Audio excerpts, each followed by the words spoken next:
All right, hello again, everybody. This is Bob. Today I'm going to be talking about Spawn number 3, and I'm doing this one as the digital edition, so that way we can get great looks at Tom McFarlane's artwork because the stuff in here is amazing. These issues of Spawn in the very beginning were some of his best artwork coming off of Spider-Man. The adjectiveless Spider-Man that he was working on as he was writing is the best Spider-Man artwork he did. Then this is the best Spawn artwork. So here we have like an image of Spawn on top of a church again. And it really does not matter how many times he draws that same picture. It will always look good. It's amazing.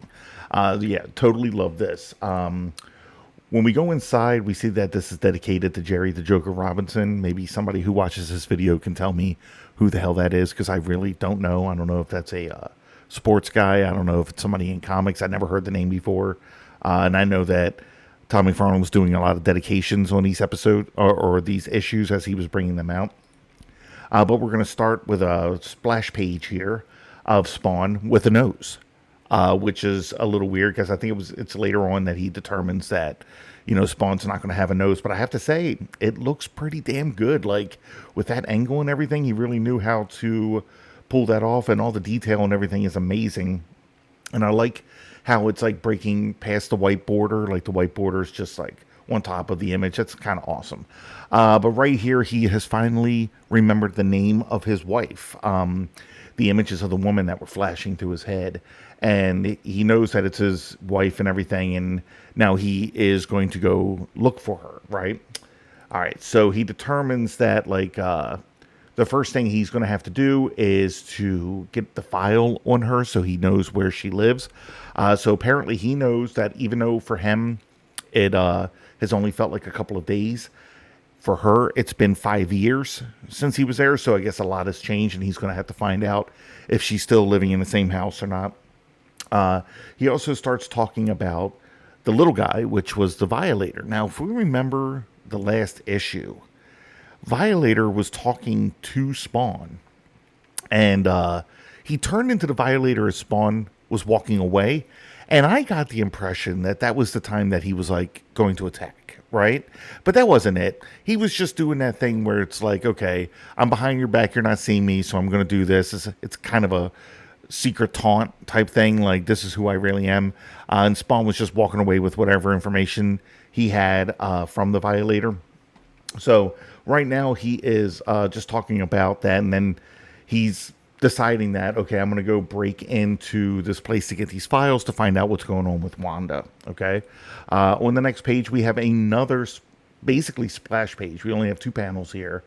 And he's talking about the devil and how the devil gave him a bum deal, which, I mean, come on, that's nothing new. There are millions of stories out there where the devil does that, tricks people into giving up their soul for whatever, and this is Spawn's origin.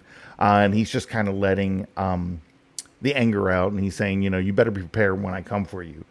I kind of feel like that is, yeah, I get it. He's angry, right? And he thinks he's tough, but didn't the devil actually literally give him these powers? Do you think these powers are somehow going to hurt the devil? Okay, well, anyway, we turn to the next page, and then there's a ton of laughter going on, which is from the devil himself as he's listening to Spawn talk a bunch of trash and not back it up because he really can't, And the devil apparently spends his time just watching what he did to Al Simmons. Al Simmons must be that important. He doesn't have like a lot of other shit to tend to or anything like that. So he's just sitting there and, talking about how stupid and foolish he is and how funny this all is that, Al Simmons should have read the fine print. Okay. And of course that continues on to the next page as well. He's just kind of going through a plan where he's like, he chose Al Simmons because Al Simmons had like no moral code, and he's going to make a great addition to Hell's army that he is building in order to invade heaven. So that's what we're getting there. Okay, that's his plan. Now, this is like a big wall of dialogue to explain what I just said in a few words, but that's what it is. Okay. Then we're going to cut to Sam and Twitch, who again have no business being in this issue. Todd McFarlane had no idea what to do with them, so he has them just sitting there complaining about the paperwork their captain piled onto them. That's it. That's the end of that. There's no reason to go through that. And then we see the Violator just walking through an alley and he's singing a song, and he's very, very pleased with the lyrics that he's created, which are horrible. We cut to the CIA headquarters in New York, where this guy is sexually harassing the fuck out of his secretary. Like it is not even being gentle with it or anything like that. He's just like, come on out to dinner with me. I can think of a lot of better things for your lips to do than kiss your husband. And I'm just like, holy shit, really? Because that's, wow. And this woman's just like, please, I can't. Guess she just needs to stand up for herself a little bit more. That is definitely a hostile work environment right there. But he goes into his office and notices that a file cabinet is open, and he gets pissed off about who could have been in his files, and then Spawn comes down and grabs him up. Now, what really gets me here is Spawn, grabs this guy up by the neck, and he's like, you listen and you listen good. Word is that since your divorce, you haven't paid a penny in alimony or child support. I highly recommend that you correct this oversight quickly, because if I have to come back again, she'll get the money from your life insurance policy. Capiche? And the guy is just like, yeah, I understand. Fine. Where the fuck did Spawn get that information on this guy? Like, he went to go get information on his wife that's in a file, that's in an unlocked file cabinet in this guy's room or whatever. Okay.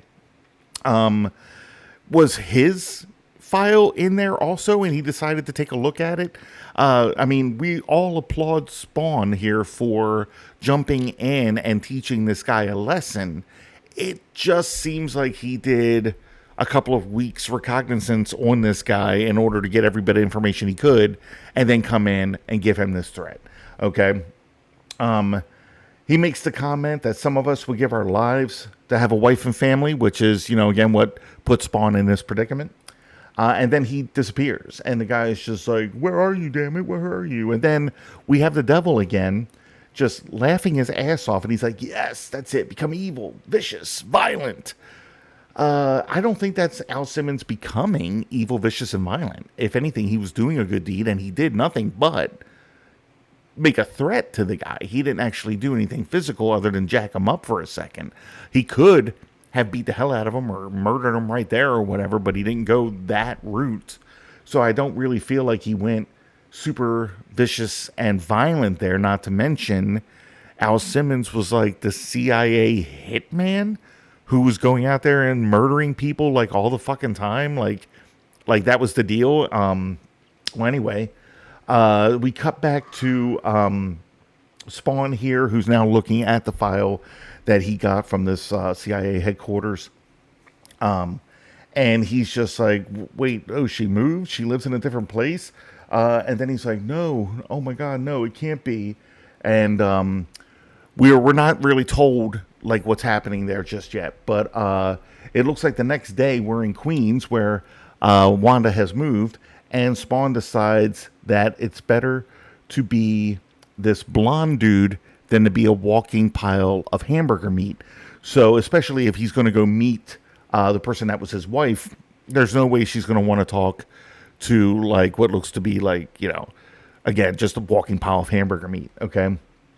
So he transforms into this dude, and he goes up to the house and rings the doorbell, and she answers in like the fanciest of dinner gowns, because this is Wanda's introduction. Like, this is the first time we're seeing her really, and it has to be a big entrance. I get it. I get what Todd McFarlane was doing here, right? We need it to be memorable, and I think the picture looks awesome. My one complaint on this artwork, and I never saw McFarlane do it until this issue, is the breasts on Wanda. Okay. He's doing that Jim Lee kind of cross-hatched thing, the horizontal lines that like fade down or whatever, that are supposed to add a shadow. I always hated that. I hated it when Jim Lee did it. I hate it when other artists replicated it. That was not my thing. And if we look at all of the other things that Todd McFarlane has done, one that comes to mind is the blonde girl from Spawn number 8. that was written by Alan Moore. When we have Billy Kincaid in Hell, and we have this ditzy blonde, they're they're drawn completely different in that and this. So I get it. Maybe he was experimenting. He was trying something new here. He was taking a page from Jim Lee or whatever, but I don't feel that it works, and that's the only flaw in this artwork here. But anyway, she enters the door, and the dog is going over to sniff, and of course, Spawn here, blonde Spawn, I'm going to call him, is like dumbfounded. Like, he's like looking at her, and he's in shock, and he's just like, oh my God, you're so gorgeous. I forgot how beautiful you were, my wife, and, of course, he can't say that. He does say, that you're gorgeous. I mean, it's gorgeous talking about the dress, because you got to understand he's a complete stranger to her. The dog continues to sniff some really bad Nikes that McFarlane drew there. No big deal, okay? But he makes up a story that he's from the SPCA, going around and making sure that all the dogs are licensed. When a little child comes to the door asking for mama, and blonde Spawn is just like, what the hell? There's a child here? She had a child, but we couldn't. I thought, we couldn't have it. It was me. I can't believe it. It was me this whole time that stopped us from having a kid that she wanted so badly. And he starts to get a little dizzy, and he faints. Okay. He wakes up a little later, and now we have Wanda with Terry here. And Terry's, asking him if he's okay. Do you need some help? Do you need us to call anybody? And Spawn's just like, no, I don't have a wife anymore. And Terry's just like, oh man, I'm sorry to hear that. And he's like, yeah, me too. It kills me every time I see her, because he's looking dead at Wanda. And I've seen this scene in movies 100 times. I was like, okay, this is pretty clever on Todd McFarlane's part. I also really like the face of the blonde guy here in this bottom panel, along with Wanda's face. Like, these just looks really good. I always liked it. The detail or something, it always just stood out to me. But we turn the page here, and he's still talking to Terry. Terry's kind of like explaining what happened, giving this complete stranger just way too much information on Wanda's past, saying that her husband was killed in the line of duty, and that I was also his best friend, and we ended up marrying each other and having a kid. And that's kind of just like throwing it in blonde Spawn's face. And blonde Spawn is just like, well, there's no way for me to be able to talk to my wife anymore. And, I can't tell her my feelings, because if I did, she'd probably just run away. And Wanda's just like, don't be silly. You seem like a very strong and capable person. And, I'm sure your wife would listen to you. I'm sure she still loves you, even though Wanda has no idea who this woman is that he's talking about, or who he is. They're just, I guess, just trying to make him feel a little better, considering that he fainted. And he's like, thank you guys. You're very nice. I'm going to be on my way. And then he goes back to his alley and screams no, so that the world can hear it. So I bet you Terry and Wanda were at home like, hey, did you hear that? No, that was probably the blonde guy we helped later. He really sounds pissed. And then here we have Spawn just like letting off with a bunch of powers here, just completely pissed off, because I'm sorry. I'd probably be that same way. He gets killed. He makes a deal with the devil to come back. And then Wanda's just like, okay, I'm going to go marry your best friend and have a kid with him. There we go. So Spawn's really upset about that. And he's just talking about it. He's just like, hey, I can't believe this happened. I'm going to go kill the devil. We'll see. We see this power meter lowering too. And he was just letting off a bunch of powers in anger. Like, he wasn't even like doing anything with it. And then we have the Violator show up again. And I have to say, that little Violator there is just really cute. Okay. I don't know what it was about it. I just liked it. Plus, I always loved that he was wearing the Image shirt. Okay. And he comes in and he's like, yo, Mr. Spawn, dude, remember me? We didn't get a chance to share our common interests, like killing and maiming and slaughtering and destroying.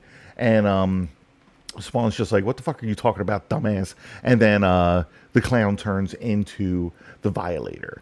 And Spawn's like, I don't know who you are or what you are, but I guarantee you've picked the wrong time, right? Because, yeah, actually it was the wrong time. If the Violator was going to go after Spawn, last issue probably would have been the better one. Why wait until Spawn is this angry and, in my opinion, ends up with the upper hand, But the Violator's like, they said you had a lot of spunk. Let's see for ourselves where. And he reaches in his chest and pulls his heart out, and he's like, the master will be pleased. But that was, kind of simple. And, he's like, I live to serve the master and blah, blah, blah. And I'm the violator. And now I got this heart and I'm going to walk away with it. And as he's walking away, we hear somebody say the violator. And when he turns around, there's just a fucking amazing 2-page spread of the violator and Spawn with a hole going through Spawn's chest where his heart was ripped out and Spawn letting this magic out and everything. Seriously, this picture had to take some time. I remember looking at this so much, just the pattern of the ink that he did on Violator in order to get these textures and everything. It's just so cool, just so insane. But anyway, it says next issue, all hell breaks loose on Earth. Okay, so this picture here reminds me of when, again, Adjectiveless Spider-Man, written by Todd McFarlane, when you opened it up and we got the double-page spread of Kraven the Hunter, who was dead and has like the big hole going through his head, standing in front of Spider-Man. And that's what this picture reminds me of. It's like the same thing. But this picture is fucking amazing. This is like one of his best pieces of work. So anyway, guys, I want to thank you guys for watching. If you like the video, please hit like. It helps my channel grow. I want to thank everybody who subscribed. By the way, I'm on my way to 200 subscribers, and I never thought that would happen. If you want to see more videos like this, hit subscribe. I'm going to bring videos out as much as I can. I usually bring out a couple a week. So again, I want to thank you guys for watching, and until next time.